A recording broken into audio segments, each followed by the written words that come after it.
Hi. Hello. So this is video 168. If you've never watched our videos before, we're adopting two little girls from Liberia, and we came here to visit them 4.5 months ago and never left because we just love Liberia. We got stuck in the Liberian hamster wheel. So I was thinking today about the 5 stages of grief. So there's denial, anger, bargaining, depression, and acceptance. So before we got on the plane to come here, so we were like, November we were upset, December we were upset. So January we scheduled a Zoom call with our agency director and just asked him if we could come and just visit the girls and just try to like get a feel for Liberia and maybe they could figure out what was delaying everything. Well, we found out on that Zoom call that there was a suspension placed like 3 days before Christmas. So it had been in effect for 2 weeks, I guess, when we met with him. So when we found out about that suspension, we were in complete denial that would still be a barrier if we came to visit our kids.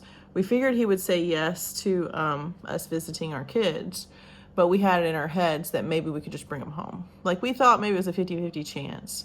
Then we got here, but then the suspension should have taken us down to like a 0% chance that we could come over here and get them. Because Liberia takes forever to do things. There's a lot of chaos in their government, and especially this year because they changed over presidents. So last year was an election year. There are a lot of people here that are trying to impress Americans so that they can visit America. They think that impressing America. We've had people meet us here, like vendors on the beach, on the street, just asking us if they ever win the lottery to come to America, would we sponsor them? And I'm like, we just met and you want to come live with me in America? Like they're just the culture here about Americans is that we're all kind of celebrities, I guess, and we're all the ticket to freedom. Now the chances of any of these people actually winning that lottery are slim to none. There's been strangers come and ask us if we'll adopt their kids because they know that they'll have a better life in America. So like the culture here towards Americans is sort of like, I think it's positive, but it's also like, everybody's got their hand out. The most expensive ask we got was $2,000 for airline tickets. But it's one of those things that like they're so desperate, but they think that we have unlimited funds. Not all of them, but they think we have unlimited funds. And not everybody has their hand out.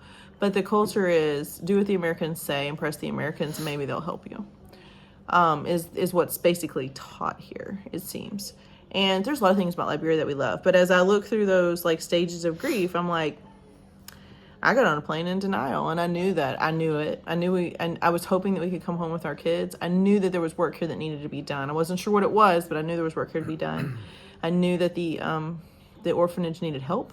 I knew that I wanted to bring my American kids to Liberia at least once, and we had the right setup. You know, we were in a good place financially. We're not now, but we were then.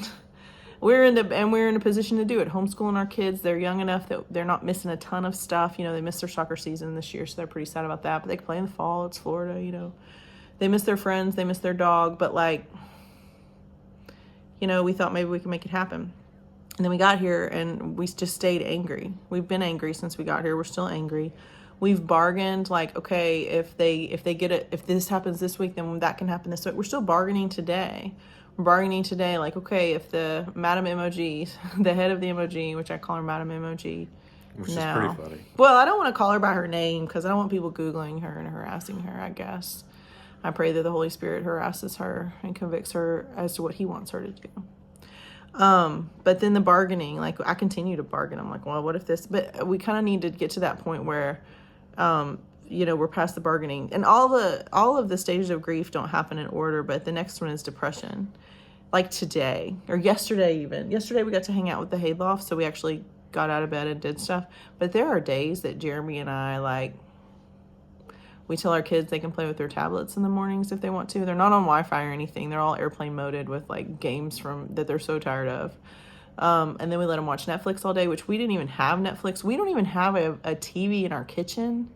We have like a movie room and that's it. And it's very controlled. Our kids' screen time is like super limited at home.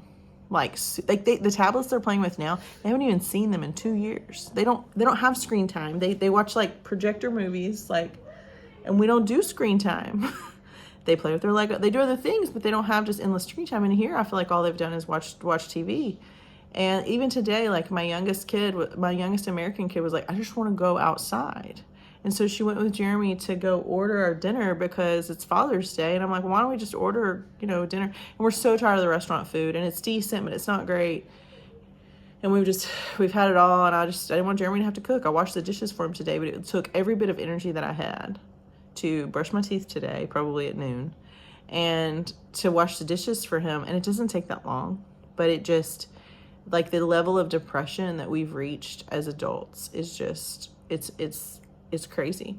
And then just the acceptance. So like today I'm like, we got to get out of here. We got to go. I've asked advice from different people that I trust. I've asked advice from people that I know will tell me the truth. And like even people that I haven't asked have told me, like, you need to come home. Like your children need to come home. Like they're just not used to, and I get all that. And ultimately it's our decision on what we do with our kids. And I don't think that we're hurting our kids, but we are making them hate their sister's country of origin. And at least 2 of my daughters are victims of political chaos and lack of leadership in Liberia and added chaotic contributions by the U.S. government. And then there's added drama with all these other entities. So, I mean, we have added drama, like the agency that did our home study is no longer going to have an international accreditation. So ours will expire like in March, I guess, because of our update, or maybe it's May. Maybe it'll be May. Yeah. And we'll have to go find another home study agency unless we can strike a deal with our Tennessee agency, but I'm not sure that they can strike a deal with us because their own accreditation is under fire and they may not be reaccredited because they got to come up with all kinds of money for that. So we have all that drama on the outskirts, but I know for sure that my Liberian children that were born here are victims of Liberia, and that is why we're adopting them. But I can't continue to hold my ground and make my American-born children victims of Liberia too. And that's the acceptance part where it's like, we've done all we can do. That orphanage is in better shape than it's ever been in. They have money to spare. We had the parents fundraise like $2,400 in 24 hours. And I had an extra $400. Some of it went to buying area rugs, so we gave him an extra $200 to use for whatever he thinks he needs. I hope he pays the caregivers, honestly, because they're not getting their full paycheck, and they need it. But it's like, we're going to talk to our Liberian daughters tomorrow about leaving, and we're just going to have to be honest with them and say, we've done all we can do. There's nothing more that our presence here can do to help you. We talked to our orphanage director Friday for a long time. He continues to have business meetings about this through the weekend. He's doing everything he can. We asked him if we should leave, and he asked us to wait till July 1st, so I'll honor that. But if Madam MOG is it is in Paris, and she can't. We don't. Yeah, we've heard that. We've heard rumors she's in Paris. She's out of the country. To make all this go away, then like it's another week. Yeah, it's another X amount of dollars. And like my friend Devin said, well, doesn't she have DocuSign? And I'm like, no. I'm sure if it was, and it's just one of those things like DocuSign. That'd be great. My house is for rent in Florida right now. I haven't signed anything. Like, it's all been through email. I think we did sign a DocuSign once we got here, but this is 2024. So, not in Liberia. So I don't want to hate Liberia. There is, for us, we have a grant that we don't have access to unless we have actual court dates, and it's from Gift of Adoption, and they're holding it for us. We got approved for it over a year ago, and usually they don't hold it past a year, but they've continued to renew ours, so that's good. You have to just stay in communication with them. It's $7,500. That should get me here and back by myself. Hopefully we don't have to stay too long. We talked about Jeremy going and taking the girls and me staying. Partly it's me that's going to stay just because we've heard that the U.S. Embassy really frowns upon girl children going home with a boy American dad, even though we're 50-50 on all of our parenting. Jeremy has just as much ability to care for our daughters as I do. But that's a cultural thing that we want to make sure to set them up good. And I can go home and work like a dog and then take more time off. I'm PRN now, so it's okay. And I can handle being here with just them. And Jeremy could too, but that cultural thing of but that's more time away from my American kids. And that's what we've been gambling with. And that's the time it's been back and forth, is like, what do we do? What is the best case scenario here for them? What is the best case scenario here for us? What are we helping our Liberian daughters by staying? And when we got here, yeah, definitely. They needed to meet us. Their friends needed to meet us. Their other matched families needed to know that their kids were okay from another mom. And it's not that they're not okay. It's not, our agency's doing fine. They're doing everything they can possibly do. And talking to some of the other families about other agencies in Liberia, ours are rock stars. Ours aren't perfect. We have our talking points with them that I'm open and sharing. But nobody's perfect. And this is certainly, we live in a fallen world among many fallen things. But we do have an open line of communication, and our concerns and complaints are always heard and responded to. Not always are they, followed, but at least they're heard and responded to in a way that I can respect. But it's, as a mom, I don't want to leave them here. But now, when we first got here, the orphanage had multiple things that were kind of fun. They were hanging in there, but they were just feeding everybody, and there were little things that matter, like the kids need to go to school. Some of these kids are only supposed to stay in the transition home, the orphanage, for a year and a half. That's really all. A year and a half, maybe 2 years if they're older kids, maybe harder to match or whatever. Big sibling groups maybe, but a year and a half is the average. And most of them today that are there, nobody new has come in probably almost a year. Nobody new's come in a year. And that I know of. I'm surprised it's not longer. Well, I mean, it's June, almost July. The suspension started in December, really November, but they haven't moved any kids out, and they've been at capacity. Right. They've been in the over 30. They want to be around 25, from what I understand, but where they are technically, according to Liberian standards, square footage and the capacity is technically 40, but they really are staffed for 25, 28 is really pushing it. So they're at 36. So no one's left. So there may have been some kids come in within the year, but no one's come in since we got here 4 months ago, and no one new came in, I don't think, for 5 months before that, because they haven't had room, because no one's left. Sure. I get that. That's why I was thinking a year was probably I'm surprised it's not longer that I've been new people come in. So I feel like this has been going on forever. Yeah. So nobody new has come in since we got here, because nobody new has left. So we see people turned away. Yes. Because there's no room at the end. There's tons of people that get turned away. And that breaks our hearts. What are the odds? We were actually there that time, because we've heard it talked about. 4 to 5 kids a month, probably easy, are turned away. We were actually there the moment somebody came and was turned away with 2 kids and saw them leave. It was a terrible situation. And our agency director from Tennessee in the States, he was during his visit, so I know it breaks his heart. Sure. And I mean, I'm sure he's the one that gets criticized the most because he's in charge. But I know, those kind of things are hard to watch. And he's got this program doing this. He's got the China program that they run doing this as well. So there's a lot of problems. But agencies are dropping out of international adoption left and right, and we're living what the problem is. But I wanted to read this, and I found it, and I don't think it'll make me cry. It might. But this is like a blog I wrote November 7th of 2022, and it makes me laugh a little bit. But it's the same. We're in the same position today that we were in then. But I don't know, it might make me cry. You want me to read it? Yes, you can read it. Okay. I think it'll be funny for Jeremy to read it. All right, November 7th, 2022. Hi, so we're knocking on every door, metaphorical and physical, and trying to be as available to God's miracles with this adoption process. It's hard today. Today we have a list of fundraisers working for us. Some are free and involve collecting and recycling, and others involve purchases and cash donations. We have friends who have used their personal businesses to earn for us and to give us open doors to find more things we can recycle. Asking for help has become super easy for me. Accepting help has lifted my soul from a very dark place of grief and anger found so easily in the foster parent world. Becoming Noonday Collection ambassadors 2 weeks ago has brought us a whole new collection of friends. You need your readers. I do need my readers who love adoption and love us and our kids. We plan to continue to be ambassadors for Noonday to help other adoptions generate financial support for adding to their families. Today we found out that we need about $3,000 in vaccines to travel safely as a family.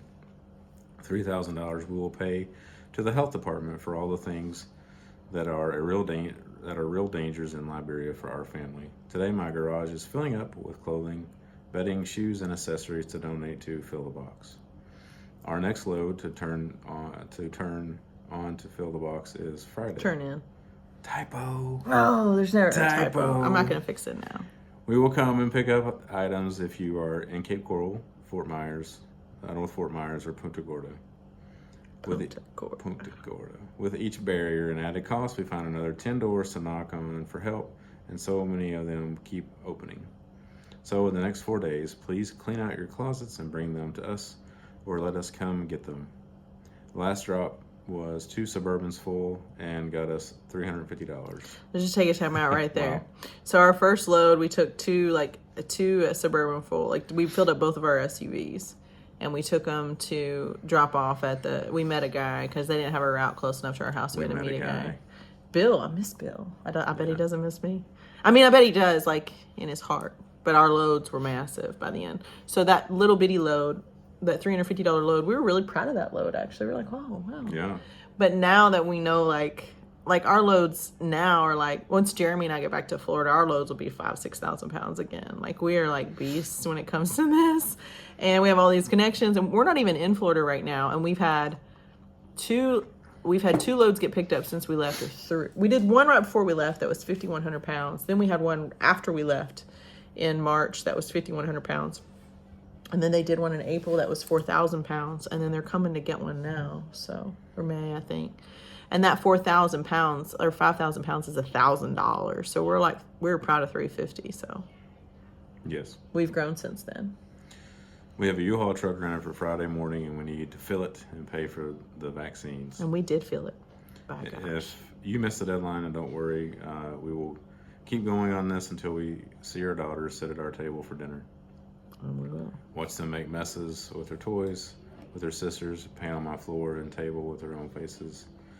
Check on them as they sleep in bunk beds of safety and peace. And see them meet you. This amazing community who stands with us every day in a different way and often a stronger way than yesterday to finish this task of their adoption.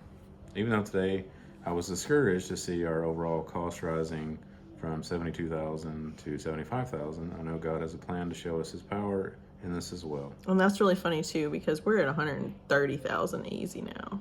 The verse that I think of most when challenges arise or new costs and new weights occur is this one. And I am convinced that nothing can ever separate us from God's love, neither death nor life, neither angels nor demons, neither our fears for today nor our worries about tomorrow. Not even the powers of hell can separate us from God's love. No power in the sky above or in the earth below. Indeed, nothing in all creation will ever be able to separate us from the love of God that is revealed in Christ Jesus our Lord. Romans 8:38-39. When our Liberian daughters could not survive with their birth mother or birth family, I believe God was sad too. But He found them a different path and a different family because He loves them.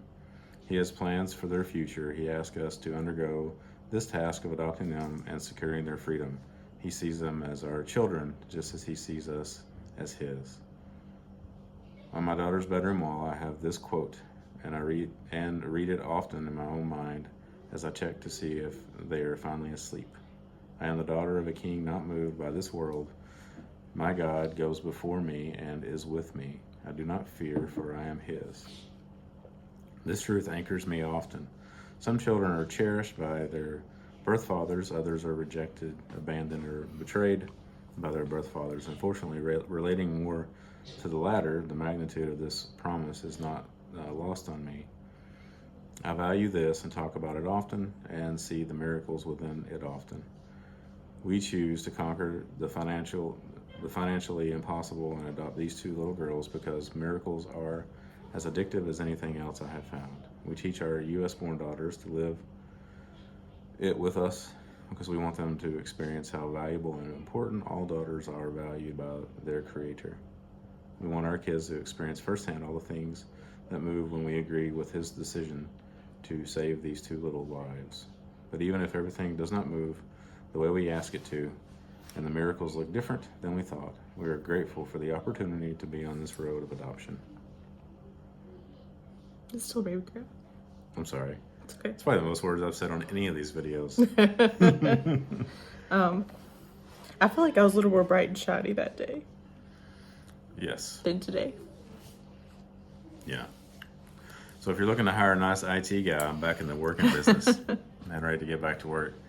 I think you talked about the grieving, like the stages of grief. Like I remember having that depression feeling where like you talked about it's hard to get out of bed. I think it's hard to get out of bed now just because there's not a lot. We haven't had a lot of activity. We're going to talk about the fatty I'm just calf. being lazy. I'm getting to that part. But Okay. the depression phase we had, like I felt it. Like it was physically hard to get up. Like it was like I felt like somebody was sitting on me. You know, but the feeling I have now, I feel like the fatted calf, where like I don't know if you guys know about veal and how they keep the animal immobilized so it doesn't build its muscles. It keeps it really nice and soft and not as used. That's how I feel. We've been sitting here, not really having a lot of activity we can do. Like we barely even have the windows open. So it's Our like, Wi-Fi is down right now. oh no. It rains inside our house.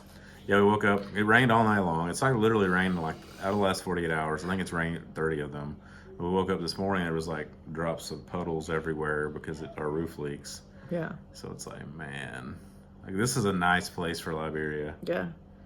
And there's nothing they can do. I Not mean, right the now. torrential downpour, even when it's done, I don't know what they can do. Like there's not materials here to build something that's not going to leak. Well, they call it zinc, but it's just metal sheets of roofing. It's aluminum. It's like hurricane shutters on the roof. But not as durable as hurricane shutters. So. They're super flimsy and light. I'm sorry, our Wi-Fi's broken. Happy Father's Day to you. So for the longest time, I think we've stayed longer. Renting our house is a bust because the homeowners association requires an extra deposit that's astronomical. So it's ran off all our renters, and it's killed our timeline. And a 6-month minimum lease. Which we kind of knew, but we if we'd have rented it in May, June, July, August, September, October, November, that would have been fine. That's still long. We couldn't go home, really. Well, no, but we were planning on trying to stay, but we can't rent our house, so it doesn't matter. Because nobody wants to rent it because they're asking Pay 2 deposits. Our homeowners association is asking for $4,000 on top of our deposit because they'll be using the grounds, the gate. They'll come in the gate. They use the pool. They'll use all this stuff. So I feel like it's like they don't want renters in there. makes me want to sell my house. I can't sell my house because I can't change my home study, but boy, it looks pretty right now. So we thought about me staying. We're still.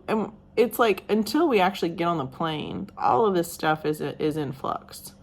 But I've talked to my American daughters really want to go home for the 4th of July. We always celebrate America's birthday big. They really miss our dog. And we got our dog 6 months before we left, and we've been gone for 4 months. So if we stay much longer, he's really more of Devin's dog than he is mine. And Devin doesn't want him to be her dog. No. She's been gracious enough to take care of him, but it's time to go home.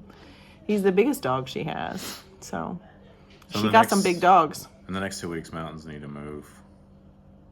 But even if they don't, it's been hard for us to see. We've been so laser focused on adopting these kids. It's been hard for us to see that if we go home without them, to not see it as a failure.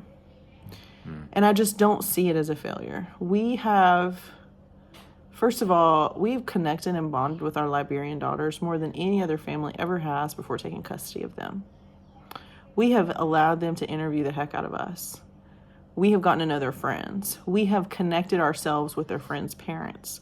These kids have been in the orphanage an extra 1.5 years than anticipated, at least if not longer. These are matched kids that all of them were matched in 2022. We were matched in July of 2022. The latest I've heard, I think, is November. Maybe it's technically like Sela, maybe the Godfrey family, where their technical match was probably January just because of the paperwork. But I mean, that's still a year. January of 2023. These kids are bonded to each other. We've created a network of families where we're all friends now, or we're friends with all of them, and I'm working to make it to where everybody's friends with everybody. A little more open communication there. We have helped the kids learn about their new families. We've helped the new families learn about their kids. We've just reassured them they're okay. We replaced we upgraded the solar panels so they're off the grid. They don't have to depend on Liberia electricity, which is worthless. We got them an oven. We got them a deep freezer. We got them shoes for the kids to go to school. We got backpacks for everybody. We got like duffel bags for all of their stuff to keep in the orphanage under their beds. New mattresses, new sheets. I mean, we didn't financially do all of this, although we did some of it. Some of it, I mean, we've emptied out our savings to make these kids' lives as easy as possible while they wait.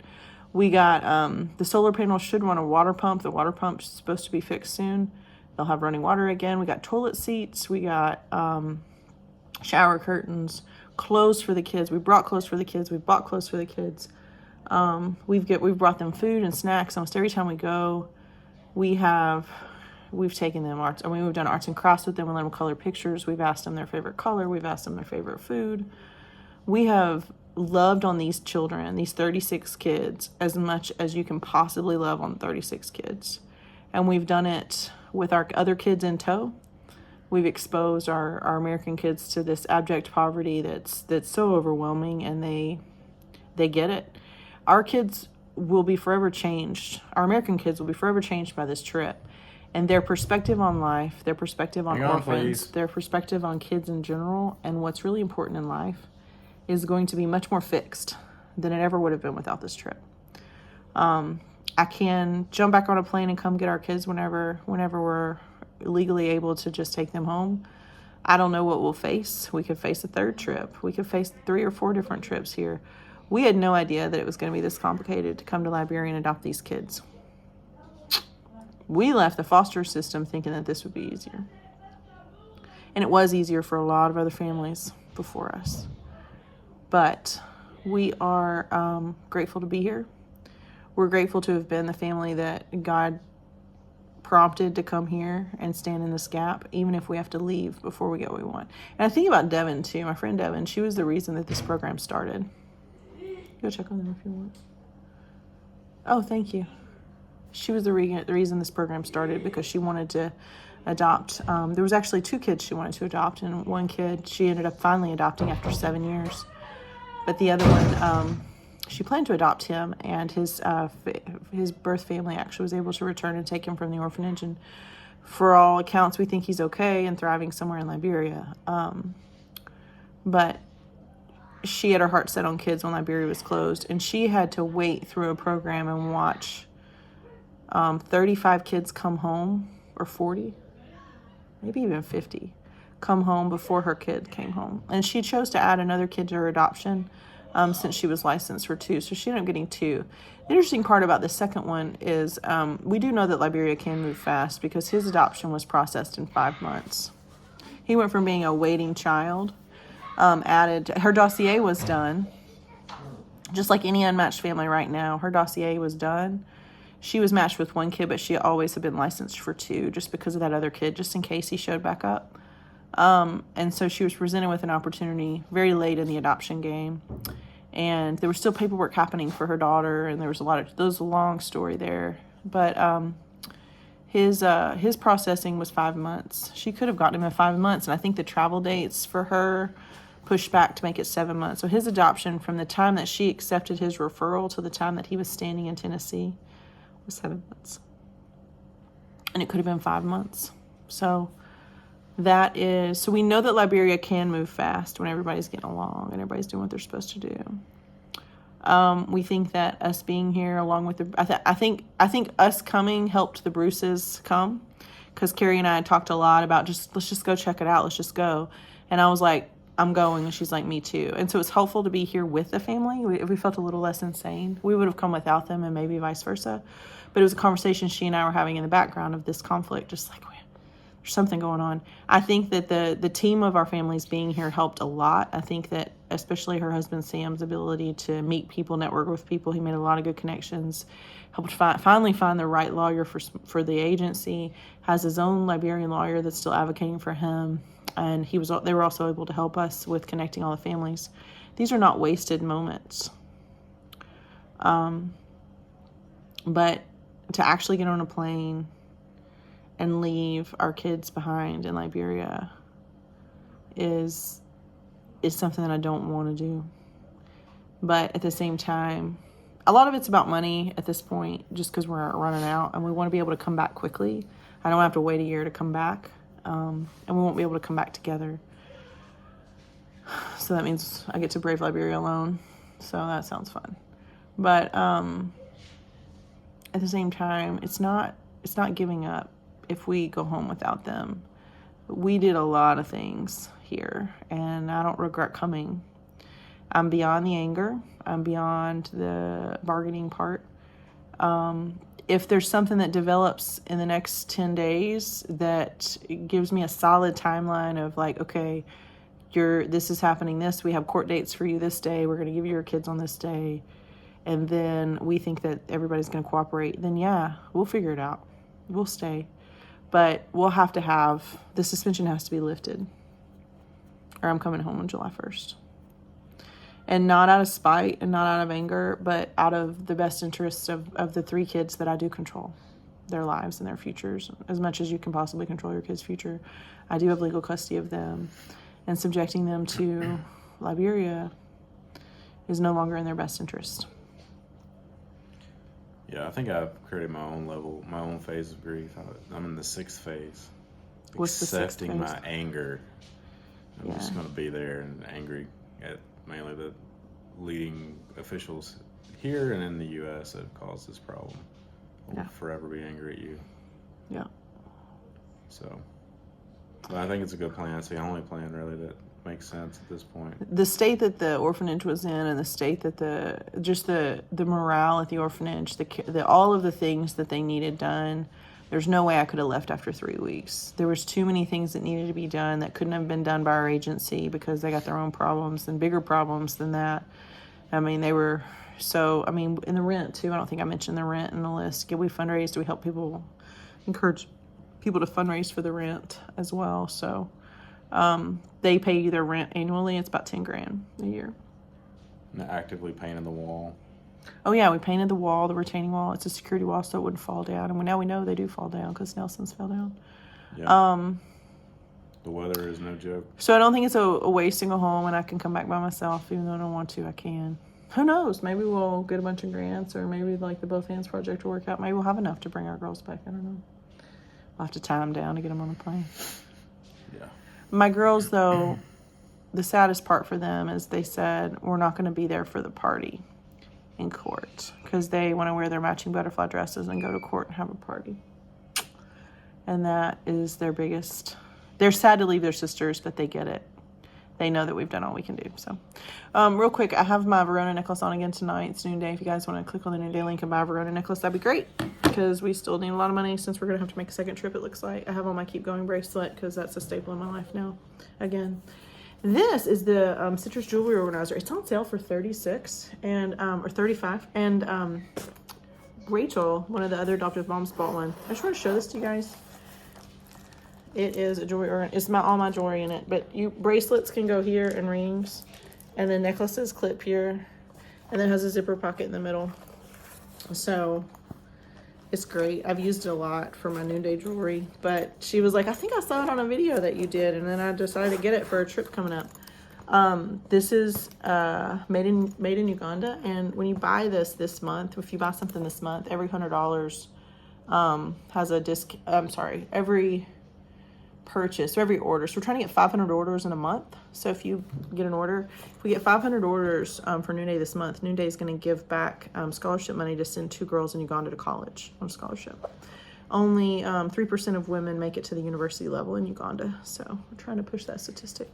But it helps with our adoption expenses too. So when Rachel bought this, I got the commission help with our adoption expenses. Thank you, Rachel. And also 2 girls in Uganda. Hopefully we'll get to go to college based on orders like Rachel's. So we were at 250 orders last I checked for Noonday, so we need 250 more so that they'll meet the goal to send those 2 kids to college. And they have been part of the Sunrise Scholar program with Noonday since they were young. They both come from, both of their mothers are widowed, I believe. And one of them, their mother has a pretty significant, she's in a wheelchair, but she still works. So the more education, and I don't know boys get to go to college in Uganda a lot easier than girls, although we want all kids to go to college, but there's a big discrepancy on what girls are allowed to do in these African countries. So. And in the States, if you don't want to go to college, go to trade school, learn to be a plumber. You don't have to go to college, but to get those girls that education is like life-changing for them. Yes. So thank you for that. And thank you to everyone that's helped us. So as we continue to pray for a miracle, if the suspension gets lifted and they say, okay, the suspension's lifted, we plan to give you your kids on July 5th, then we'll stay.